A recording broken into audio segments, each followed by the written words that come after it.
લોહાણા સમુદાયનો ઇતિહાસ જેટલો પૌરાણિક છે એટલો જ વૈજ્ઞાનિક રીતે પણ રસપ્રદ છે.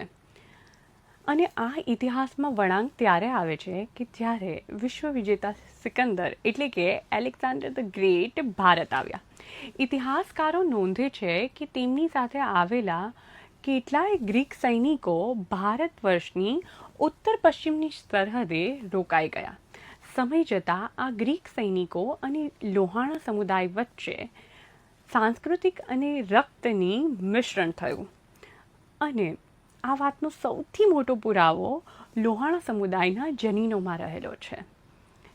ગુજરાતની અન્ય જ્ઞાતિઓની સરખામણીએ લોહાણા સમુદાયમાં થેલેસેમિયા માઇનરના કેરિયર્સ વધારે જોવા મળે છે, જે મૂળભૂત રીતે મેડિટેરિયન અને ગ્રીક સમુદાયના શારીરિક લાક્ષણિકતાઓ છે. અને એ જ કારણે લોહાણા સમુદાયમાં ગૌરવર્ણ, ઊંચું કદ, મજબૂત બાંધો તે તેમની શારીરિક વિશેષતાઓ રહી છે. સ્થળાંતરની વાત કરીએ તો આ સમુદાયના મૂળ અફઘાનિસ્તાન અને ઉઝબેકિસ્તાનની સરહદ પર રહેલા હતા.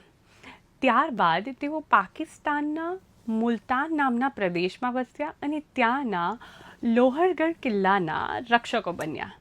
અંદાજે 7મી સદીમાં તેઓ સિંધમાં સ્થાયી થયા. સિંધના ઇતિહાસમાં રાજા અગમ લોહાણાનો ઉલ્લેખ મળે છે અને એવું કહેવાય છે કે તેમણે અગમકોટ શહેરનું નિર્માણ કર્યું હતું.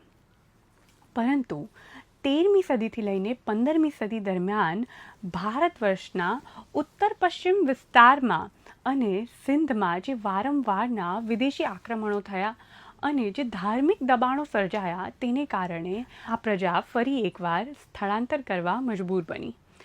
તેમણે સિંધથી દક્ષિણ તરફ પ્રયાણ કર્યું અને તેઓ સૌરાષ્ટ્ર અને કચ્છના મેદાનોમાં સ્થાયી થયા.